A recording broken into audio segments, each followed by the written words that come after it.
As I got another rhyme, another rhythm for y'all to listen. I'm never quitting on my mission. I'ma roll with what I'm giving. Got some ambition, this new edition, filling positions.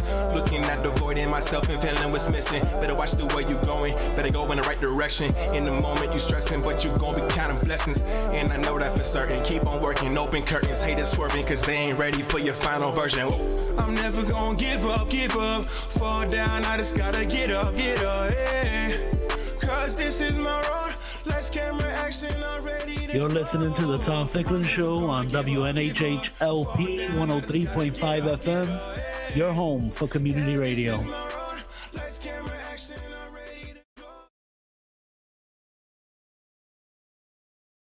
Hey, good morning, everyone. Thank you for joining us.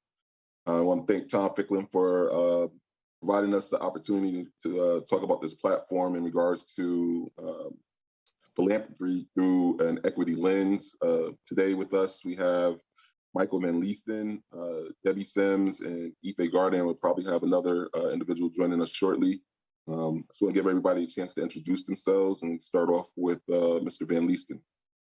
Hi, my name is Michael Van Leesten, and I'm the Director of Organization Development at Social Venture Partners, Connecticut. Thank you very much. Sister Ife. Greetings, I'm Ife Michelle Gardine, founder of Culturally Lit Elm City Lit Fest. Awesome, thank you. And the wonderful, wonderful Sister Debbie Sims. Good afternoon. My name is Debbie Sims, and I am the founder and community champion for the East End NRC Market and Cafe in Bridgeport, Connecticut. Awesome, awesome. Thank you. Thank you for joining us. So I just wanted to get started with primarily focusing on a little bit about what SVP, some folks may not know what it is, and then how we came to put together the equity fund from 2020 into 2021.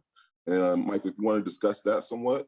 Sure. So in short, Social Venture Partners is an organization that's focused on helping create systemic change in workforce development and early childhood sectors.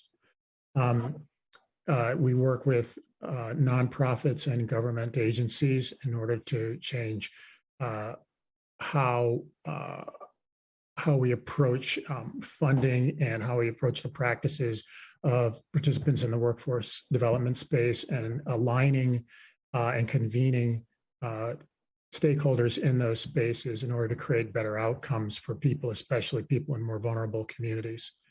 With respect to the race equity fund that Earl mentioned, that was what was called a participatory grant making fund, where we engaged 7 individuals, including Earl, who had a deep knowledge and experience of the communities of New Haven and Bridgeport, to make decisions on funding organizations that were engaged in systems change.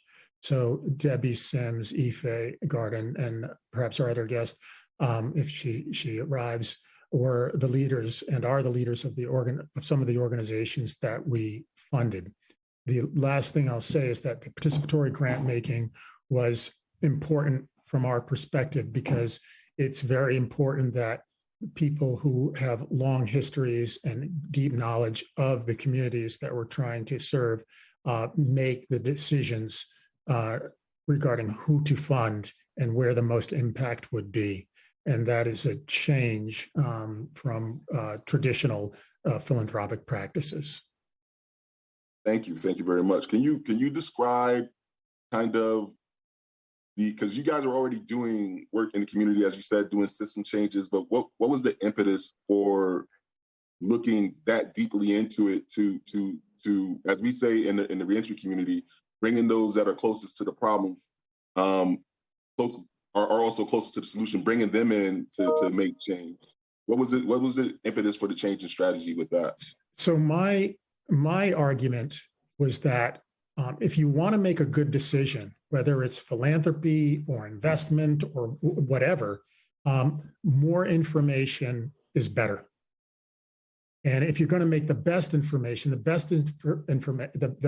the best decision is the best informed decision. And so it made logical sense to me from an information theory, actually capital markets theory, that if you want to make the right decision about what to fund, you should talk to the people who know the communities that are going to be funded. The other thing is that there's an equity ethos associated with this, and that it's a far more democratic approach towards funding than traditional funding presents. And so from sort of a philosophical or ethical point of view, it also has its appeal in that regard.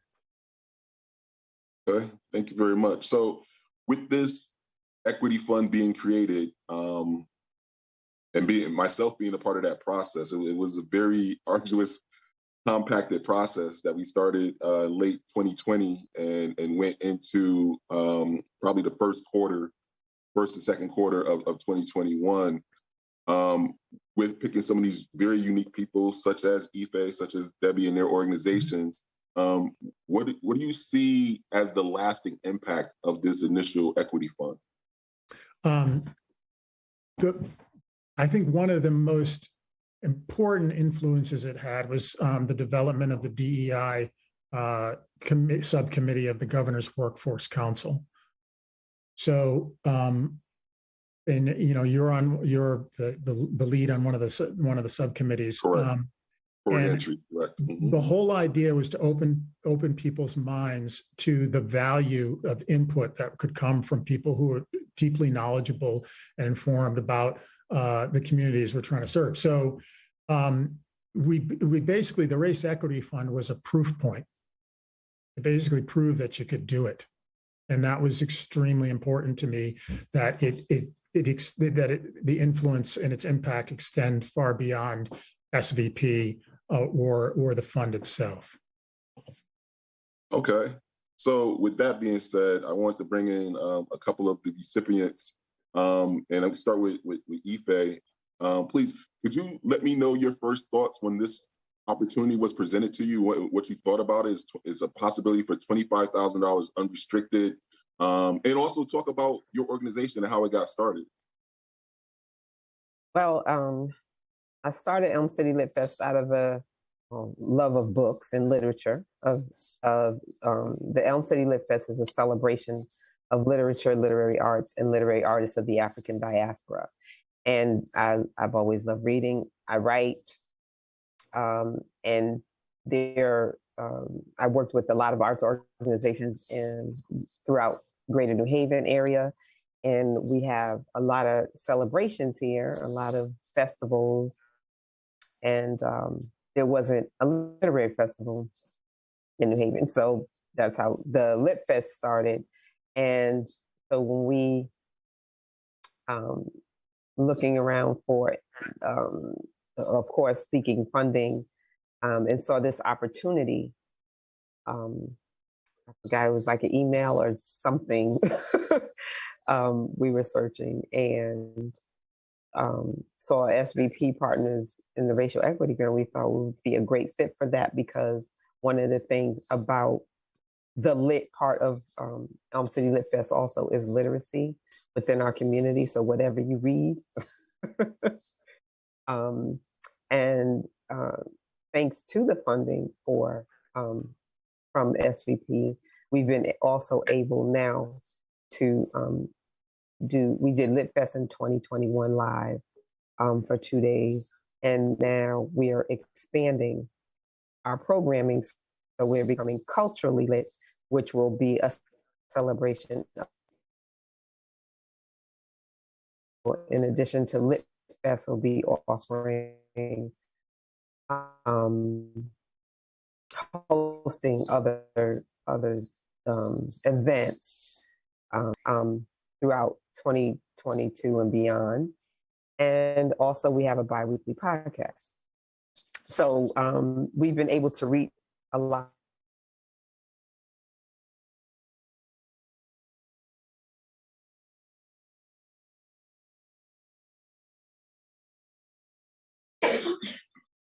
Okay, Ife's frozen, so you're gonna have to jump in. Okay, sorry. Hey, Ife, we're gonna get back to you. It looks like you got a little frozen there with some technical difficulties.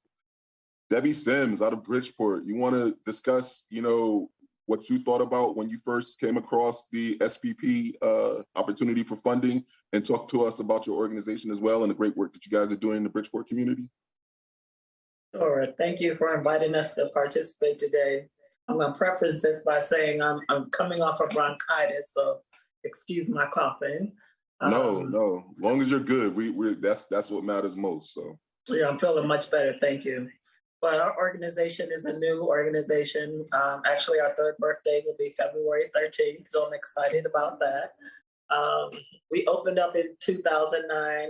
We are a neighborhood revitalization zone organization, and we organized around the need to bring back fresh produce to our neighborhood. So it's about 26 of us. We've been in, most of us have been in the neighborhood over 30 years. And we you know, I want to say probably 50 years worth of broken promises. And we finally got sick and tired of being sick and tired and figured out how to do it ourselves. So I spent a lot of time, you know, listening, meeting developers. I said we became our own economic development experts. A lot of times, you know, they bring all these experts in the community and they think that we can't figure it out, but collectively we figured out how to do it. So in 2019, you know, our organization became the national winners for the Aetna Foundation. We beat out 50 other states throughout the country. When we heard about this grant through the Social Venture Partners, we got sick and tired of this one block in our neighborhood. And even though we thought that it was a far-fetched idea, and we entered at the last minute, we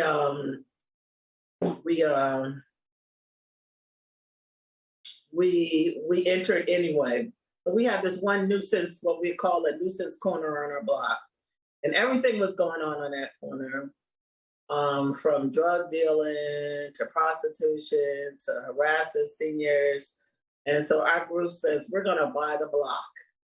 And so that was the name of our proposal we put together. And buy the block to us meant for us trying to take back our block and take back it in the terms of what does it mean for our community to come back together, to purchase this block, to rebuild this block, to make it, return it back to what it was to the community 20, 30 years ago. So this block also sits on the corner of a neighborhood school. It's been notorious. Several people have been killed on this block. And as a group, we spent, you know, the last year trying to figure out what that looks like. So a year ago, I'd say that what we initially thought, you know, the concept of buy the block was in terms of, you know, buying the block, you know, looking at funds to try and buy it. You know, we spent a lot of time talking to people, and even the people who are causing the trouble on the block, to figure out what the why looks like as to why all these things are happening in that block. So you're attempting to get to the root cause of the matter and not just deal with just the symptoms, but get to the root cause. Right. So we spent a lot of time doing that. We're in the process of writing a curriculum for Buy the Block, because it's important now that we instill in future generations what that could look like. We're also building a board game for what that looks like, so kids could begin to think in that concept, what Buy the Block looks like. Because our kids are not trained that way. We're not trained to grow up to think, you know, I could buy that block. You know, when I grow up, I'm going to buy that block because I'm going to put my store there. I'm going to open up my barbershop there. Our kids, they leave our community. They don't come back here. So we're into, you know, that trend of mode. We have changed. Go ahead. I'm sorry. No, I was just saying, both you and Ife touched on some important things, not only around culturally lit, but at the end of the day, it revolves around literacy, whether that's literacy through actual reading or financial literacy, which is not very much taught in our community at a young age to understand how finances really work. Because I remember growing up, I didn't learn about finances with my parents. I didn't sit at the table with them when they were crunching bills. I didn't understand about bank accounts or learning about, investing and stocks and credit and what all that means. So that's very important work that you guys are doing there. Yes, it is. And that has made a big difference. You'd be amazed at the things that people do not know and that they were never taught. And it really has brought our community to get together in ways that we have never seen before. Okay. So with that being said, and Ife, I want to get back to you because I know you had a little technical difficulties and you were talking about some of the things that you were expanding on with Culturally Lit Fest. Because I want to ask you guys both the impact that the grant has had with your organizations, whether that's expansion or capacity building or even in the fact, in some cases, people won't fund an organization or an ideal unless you already have funding. So if you guys could talk about some of the different ways that the funding from SVP's Equity Race Fund has had on your organizations. Okay. So I like to say that, wow, one of the benefits of participating in the Lit Fest too is I don't believe in starving artists. I believe in working artists, and so we are able to like at least give a stipend or something to all the participants, all the featured artists, literary artists or performers for Lit Fest. We also we have production costs, things like that, and also in the process of creating a business plan to become a creative enterprise. And the funds help stabilize what we were doing and the expansion, as well as give us leverage for attracting other sources of funding or investors. Because at this point now, we're looking at becoming not so much a nonprofit, but a business, and becoming in an LLC or whatever it has to become. But the funding definitely helped with that. Especially, it was in our second year. I started the first one was in 2020, was virtual.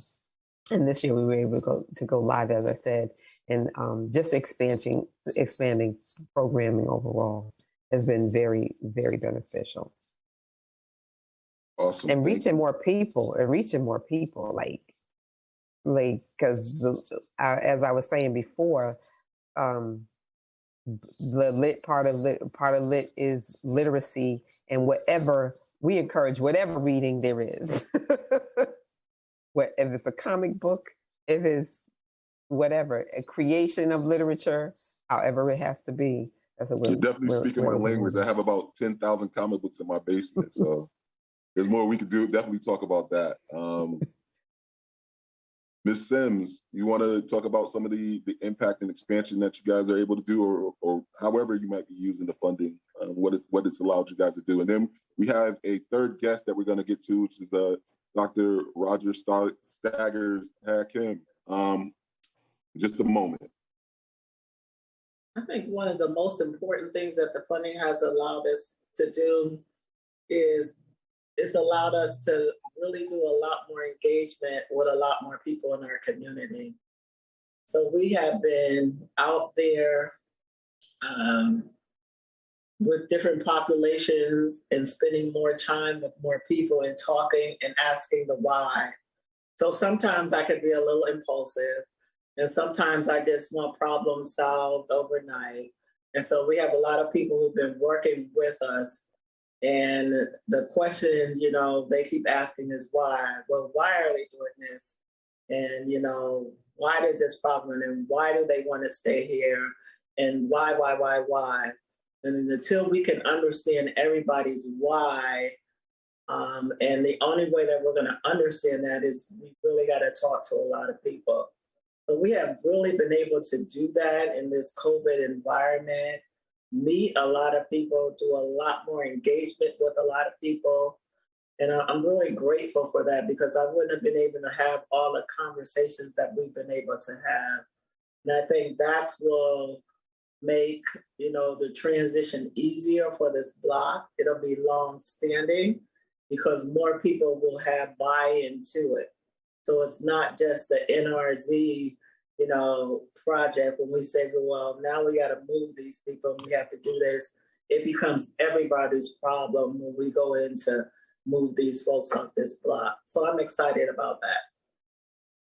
Awesome. Thank you very much. And without further ado, I want to take some time to have Dr. Raja introduce herself and her organization and some of the impact or the impetus for her organization and ideas about applying for the race equity funding. Well, thank you, Earl, for having me on. It's good to see you, Mr. Van Leesten. I'm with Cheer Institute. Cheer Institute is a national nonprofit. We're based in Connecticut. Our focus is really to eliminate health inequities and health disparities. And we do this by addressing larger social determinants of health. So education, racism, looking at housing, issues with communities, all of these things have implications for health outcomes. A big part of our work is really, at this point, we don't have a brick and mortar. We're hoping to get to that point. We also work with community agencies. So the impetus for Power to Change is really such that it really allowed us to develop a model. But it connects to all areas of what it is that we're trying to do. We can't say that we want to have good health if we don't touch on those other areas that impact health. We can't, talk about having good health policies if the infrastructure is not there for communities to be healthy. So with Power to Change, it again brings, and that is really the application for our grant that received the funding. It was really around bringing together key components that would allow for communities to be healthy. On one hand, community engagement. How do we work with communities and bring community members in so they're part of social change, they're part of policy change. They understand how the process of policy implementation. The second part is working with policymakers. How do policymakers construct policies from an equity lens? How can we engage policymakers to do that? And then we chose one area. We decided to work with educational school systems to look at their internal policies. How are their policies impacting Brown and Black students?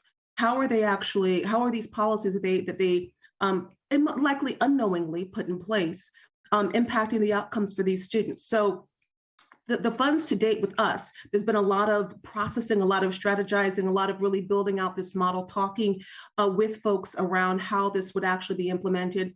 We're going to be launching in February. We actually have 2 community sessions planned, one in Bridgeport, one in New Haven. They're going to be virtual. We've trained community advocates to work with us. Cheer's model is that we believe in community-based participatory research. So community members have to be engaged in this process. When it comes to the educational side, we're going to be working with equity committees in school-based systems. And Earl, you and I have been in communication recently about some conversation that you're really engaging the Black and Hispanic caucus for the state as well, though, too. And I've been reaching out to policymakers as well, alder persons, et cetera, to work with policymakers around, again, really, again, conversation and discussion around how policy implementation can be involved with an equity lens.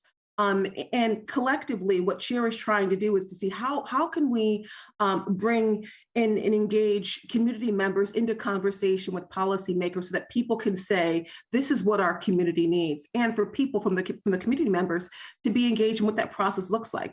Should people be writing testimony? How can people follow legislation? How can people have the lens to say, okay, well, this policy is affecting our community in this particular way, and feel empowered to be able to speak up to make those changes. So we're, again, ecstatic, and I think what it's done, and we've already thought about, like, okay, what's going to happen next after we have these community forums? Cheer needs to have a hub so that communities can continue this conversation and engagement. So we've been exploring other opportunities for funding to continue this work. But it's been fantastic. It's been amazing for us to really, again, really try to plan out this model. We don't see this as a 1-year thing. This is a long-term thing. Policy is a long-term thing, right? It doesn't just happen overnight. It doesn't happen over a year.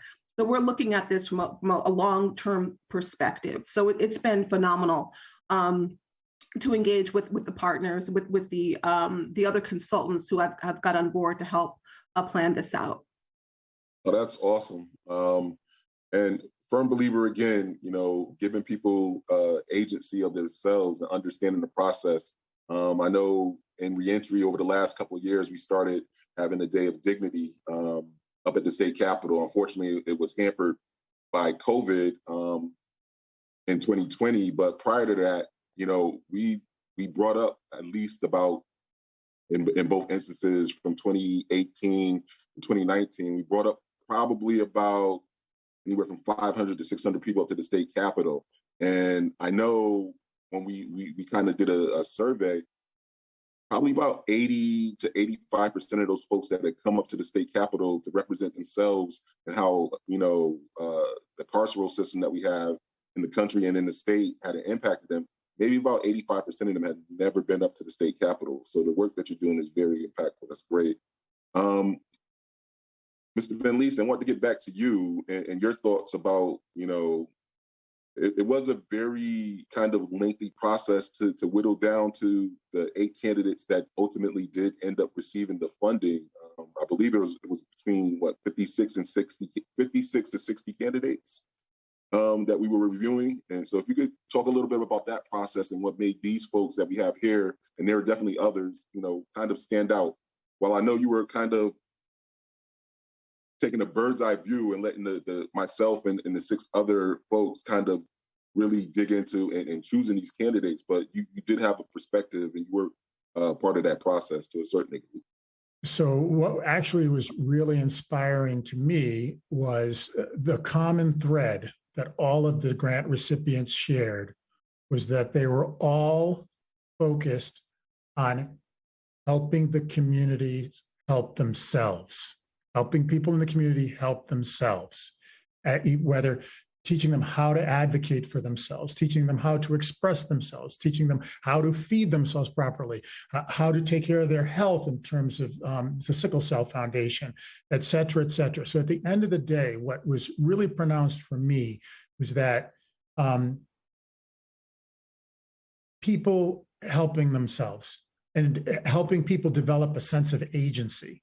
And this is, you guys have already hit on this in the comments that you've made, but really at the end of the day, the only person who can save you is you, right? The only person that can save a community is that community.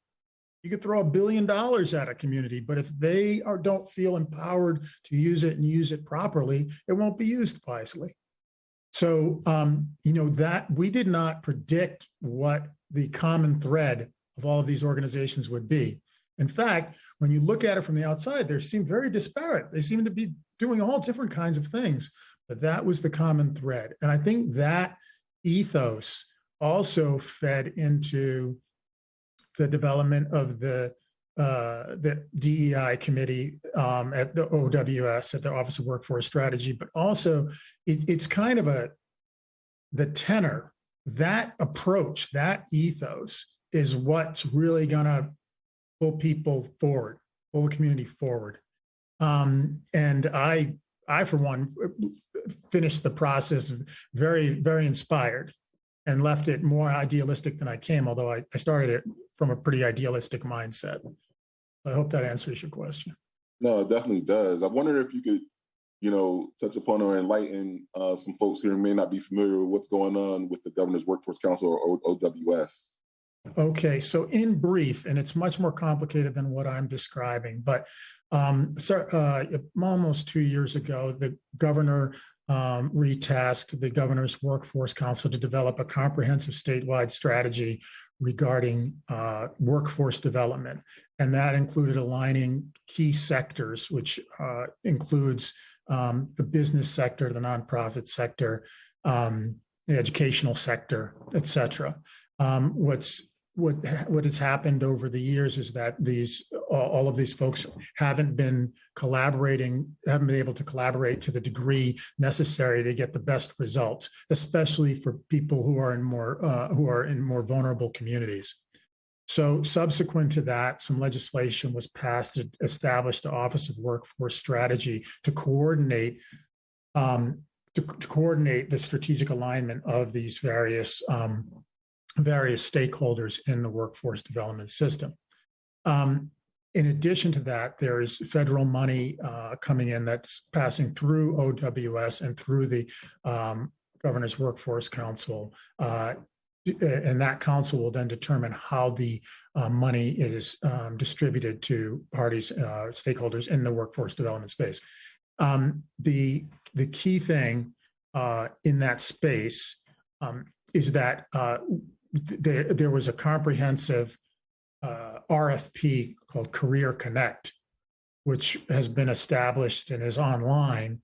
And really, it does a number of things. It's comprehensive, but one of the things it does is it really does encourage and incent organizations to work collaboratively. But whether, the largest organizations in the space are the workforce investment boards, and then there are various organizations and nonprofits that work in the space too. And ultimately what they're trying to do is create regional and statewide solutions, and also, as I said before, encourage people to collaborate.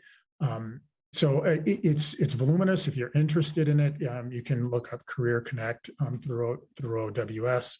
But the goal is to change the workforce development systems and the ecosystem in our state so that it serves more people more effectively, and more in more communities, especially vulnerable ones. Yeah, so you did allude that I am on one of the committees for the OWS and Diversity, Equity, Inclusion. I'm the chair for reentry. And, what we're looking at is trying to make recommendations that eliminate many of the obstacles and barriers that folks who have been justice impacted, either newly returning from prison or have been out for a while, seem to,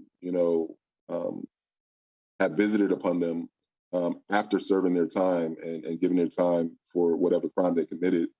And we're looking at a lot of different recommendations. And by and large,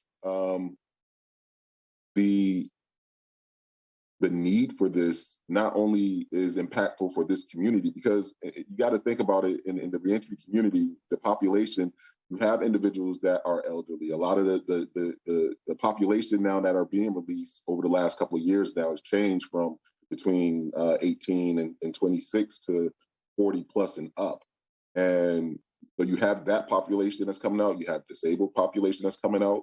And you still have, your younger individuals that are unfortunately inside the justice, or I should say the criminal legal system. I don't necessarily know that it's justice, but at the end of the day, OWS and what it's doing, I'm a firm believer of, because it's bringing people to the table that, like the Race Equity Fund previously had a voice in correcting their own issues and being part of the solution to the problems that were impacting them. So if you're not at the table, you're definitely on the menu. So that's something that I'm a firm believer of, and I'm glad that this fund and OWS is bringing a lot of folks to the table to provide a sense of self-agency for them. With that being said, I want to go into a couple of things, and getting back to Ife and Ms. Sims and Dr. Raja. Starting off with Ife, if you could just talk a little bit about some of the upcoming things that you are planning, if you're able to. I know you're probably in the process of working with some people, and you may not want to talk about that just yet. But if there are some things that you can share with us that the Culturally Lit Fest will be bringing to New Haven and beyond to the state, I'd greatly appreciate it. Okay, well, I can say that April 23rd, we will be doing a Diaspora Con at Quinnipiac University, which is a celebration of the African diaspora in comic book and graphic novels. Our podcast will be starting up in February. So we'll be broadcasting that. This afternoon, actually, is we were supposed to have a Kwanzaa celebration back in December, and due to Omicron and COVID restrictions, we had to postpone that. But we will have a taping this afternoon. It will be on Facebook Live and on YouTube of the performers and activities that we were going to have at Kwanzaa. So please look for the culturally lit Kwanzaa throughout the year. Our celebration of the principles of Kwanzaa for our people throughout the year. And of course, Elm City Lit Fest will be September 12th. And we're planning Diaspora Book Awards for December. So there will be more to come. More things planned and more to come.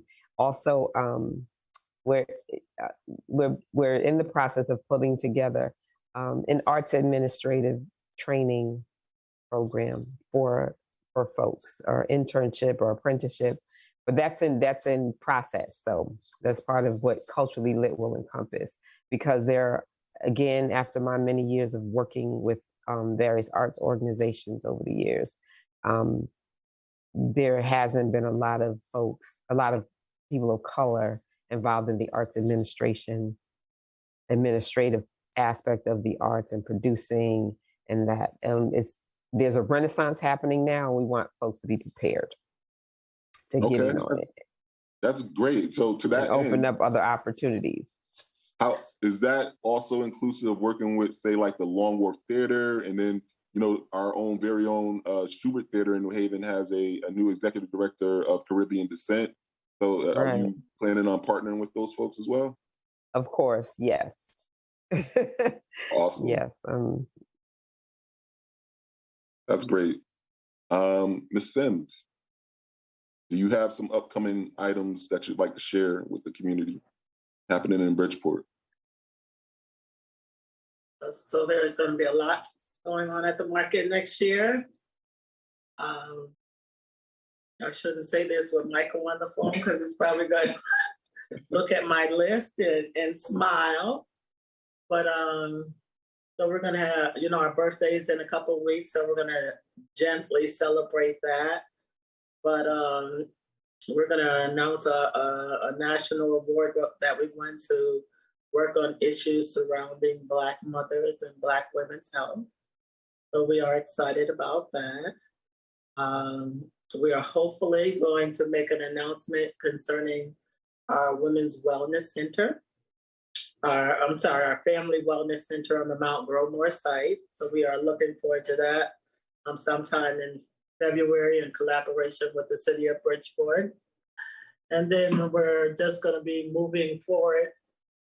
You know, they got to direct me when I'm talking on these things, and then moving forward on the projects that we're currently working on at the market, our Sunday Farmers Market, and our senior, we do a senior program that's called BREAC, which is Building Resilient, Inclusive Communities with our seniors.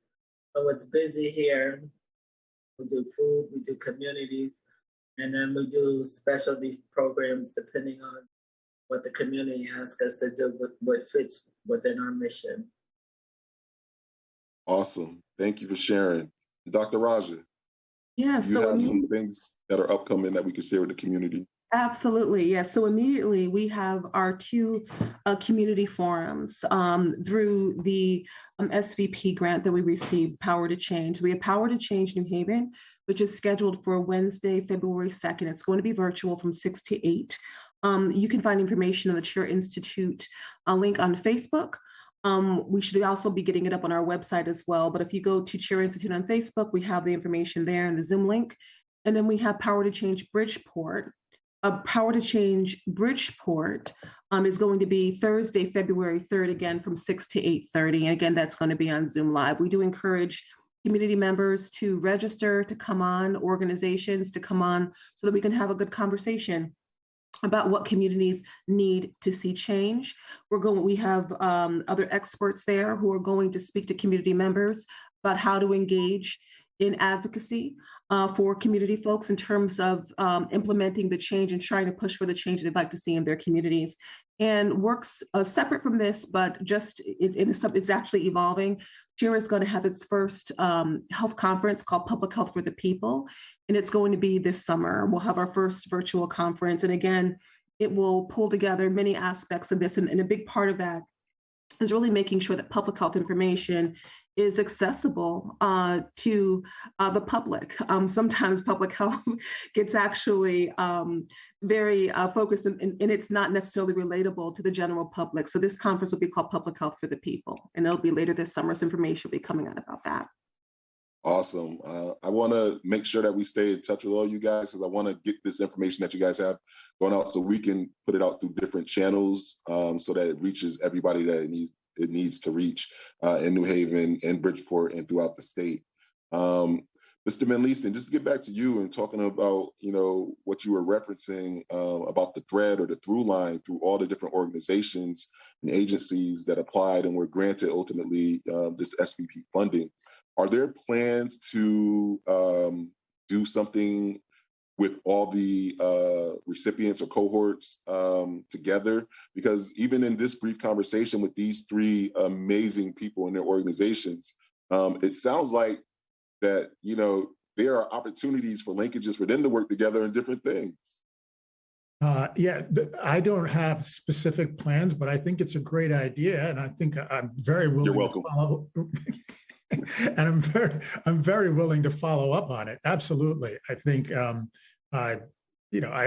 can't argue against that. Yeah, I'm totally down for it. Okay. And then I think, because we're running short, we're running up on the clock. And I know Harry's going to hit us up in about 8 minutes. I just want to make sure for those that are listening and those that are here right now that were recipients of the SVP, that they fully understand that, it wasn't necessarily where they applied for this funding, they got the funding and they're doing their own thing, which is awesome, but they can still utilize yourself and some other folks from SVP as resources and help and guidance with different things, correct? Absolutely, definitely. I think Debbie and Ife can both attest to that because I've been in touch with them. And Debbie did remark on some work I've been doing with her because she takes on a lot, and I was helping her with that. So yes, absolutely. I'm a phone call away, or a video call away at the very least. Yeah, and I'm eager to. I've enjoyed the time that I've spent with Ife and Debbie in particular. Okay, and I just want to, if I may, I want to say, I appreciated the diversity of the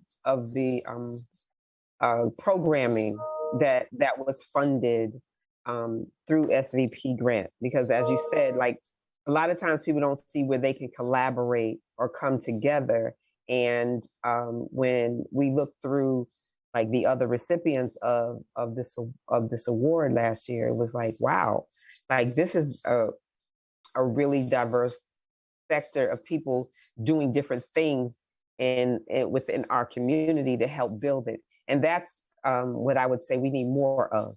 We need more of resources for people to have a more global, diverse way. There's so many ways we can help our community. I'm doing it through culture and art, and then there's health and everything, but we're all intertwined as well. We're not just a tunnel, one-sided. Not just a monolith. It's a community. And I've got to add that one of the things that happened is when I did interview individuals to join the Race Equity Fund, and then when I had individual conversations with dozens of organizations as they applied for the grant, it was striking to me how many people working even in the same sector or same space didn't know each other, which is, and that's an artifact of Connecticut. There's a hyper individualism that really, you're not going to change the system one person or one organization at a time. You really have to have a full frontal, approach with all of the different influencers or stakeholders engaged in targeting various facets of, because human beings are complicated. Like we need food, we need art, we need mental health, we need physical health, et cetera, et cetera, et cetera. So, and all of those things are affected by our attitudes towards ourselves, and the work that we do. No, that's great. And I found that to be the case being on the inside, looking out and working with some individuals. Some of them on the 7-person panel that, you know, helped put this together. Some of them I knew, and then some of them I didn't. And we're all doing amazing things. And then as well as the recipients of the awards, we can definitely go farther and do much more together than apart. So that is definitely an artifact of Connecticut. And I would say, not just Connecticut, that's that rugged individualism, the American ethos, you know. But people of the diaspora and Black and Brown communities, we know better that it's the community, you know, the village that helps you succeed. It's not about rugged individualism. That's my own personal opinion. It's about Kuji Chagalia, collective work and responsibility. There's so much power in that, though, and I think we lose that because we're working on these silos and these silos on these islands, and we forget how powerful we are. I was actually just trying to say, like, Ife, Debbie, I definitely want to work with you. Can we at some point? Just because, I mean, seriously, I mean, Cheer is really eager to collaborate and just, you know, there, and as you said, Ife, there's so many ways, though, too. I mean, there are powerful ways to connect education, health education through art, you know, and for us to touch people in many ways. So I definitely hope that we can. I have your information. I will be following up for sure. And certainly if you need Cheer for anything, please let's collaborate and partner. I think that would be fantastic. I'd love it. Awesome. And we want to express appreciation to SVP and Michael Van Leesten and Earl. Absolutely. For being selected. Oh, thank you for being there to select. Yeah, exactly. Right? Like, let's keep it real here. Indeed. There were some choices that were a little bit harder than others, and then there were some choices that there was no question. So yes, thank you guys for being a part of it, and taking that leap of faith. Because, you know, I'm also a firm believer in, you know, you're better to try and fail than never tried at all. And you're better to ask the question. You know, the worst anybody could ever say to you is no, it's not going to kill you. So, I think, Harry, you want to give us a time check? I think we're coming up on 11:50. I don't want to get deeper into something and then be forced to cut off unless, you know, we have another opportunity to continue this conversation at another time.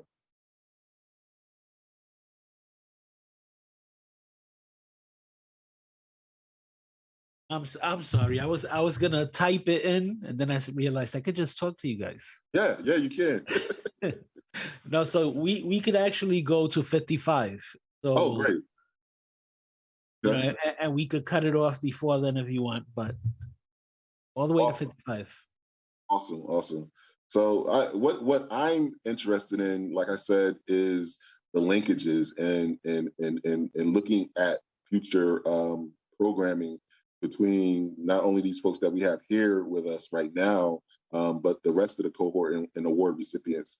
You know, we had the NAACP be awarded for their Million Jobs campaign, which is focused on knocking down some of those barriers to employment for the reentry community and some of these industries that they heretofore have not had a real opportunity, whether that's in the healthcare or manufacturing, and, you know, even discussing the OWS.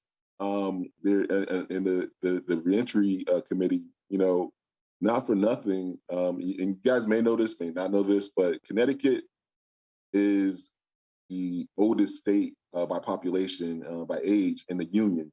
And so with that being said, there's going to be what they call a silver tsunami between people just retiring due to age, or folks trying to get out from under to retire before a new state contract comes in.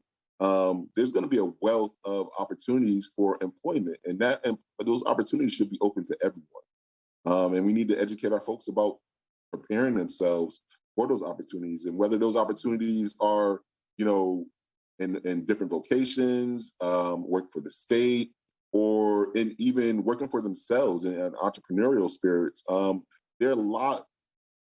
While while COVID has been devastating, I've lost 4 people myself in 2021. But there has also been an opportunity. So I hope that people are prepared to take advantage of the opportunities that will be availed to them in the coming months, in the coming year, with the federal funding that's coming down, with people's eyes being opened up by the race equity fund that SVP started. There are a lot of opportunities for us to indeed live the spirit of Kuji Chagalia, which I want to add. When I was at UConn, we had the creator of Kwanzaa come, and I had that word to learn to express and teach people, and so that Kuji Chagalia is very ingrained in my spirit, and so I appreciate you bringing that up, Ife. That's awesome. I just had to share that. And on MLK Day, let us not forget. Indeed. So, with that being said, Mr. Van Leesten, I'm going to be looking for another opportunity to connect with you to talk about our recipients and how we can, link them all together and see what can come about, what can bloom, for lack of a better word, from that connection. I'm really looking forward to it. This is going to be fun. It's going to be good, but it's going to be fun. And so, let's do it. I'm really excited about it. We can always give you credit all the way through for suggesting. Really? Yeah, absolutely, man. Absolutely. It's like I'm gonna remind myself. I love it, man. It's great. No, I thank you for giving me the opportunity and seeking me out and letting me know, how I can contribute. So it's very much appreciated. All the different people I've gotten to know, and the other opportunities that have opened up. It's been great. These are some wonderful, dynamic people that are doing some great things and going to fundamentally change our community. There's nothing that people can't do once they're made aware of their own power. So, exactly. And with that being said, I just want to thank everybody. Thank you, Mr. Van Leesten. Thank you, Ife. Thank you, Debbie. Thank you, Dr. Rogers.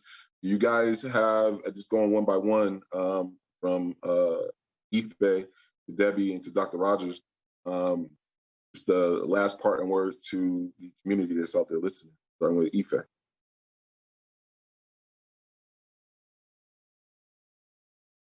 Let's keep moving in the spirit of collective work and responsibility.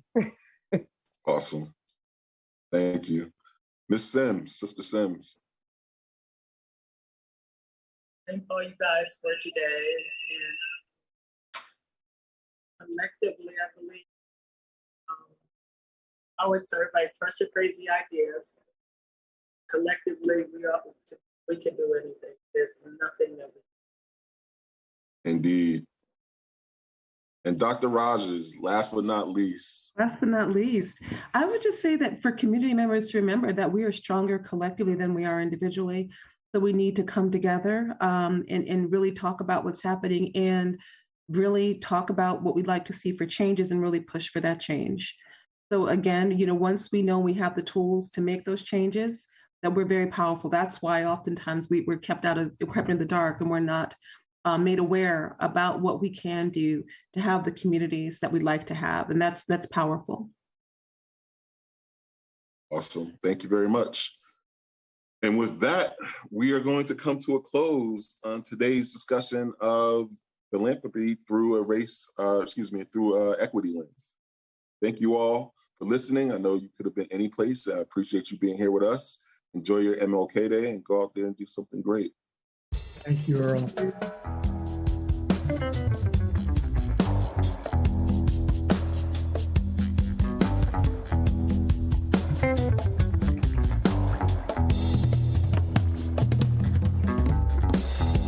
Understand what black is,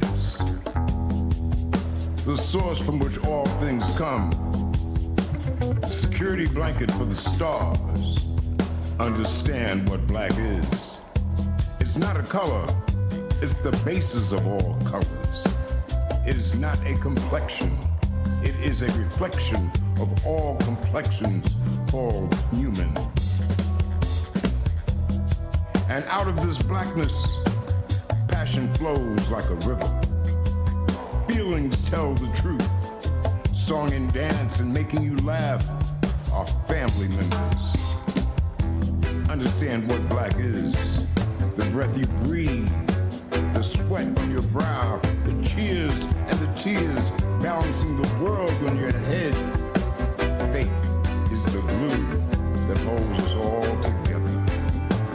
This is your blackness, not some horror story of lost souls drifting into the land of perversion. Black as love is a light shining on a path leading to the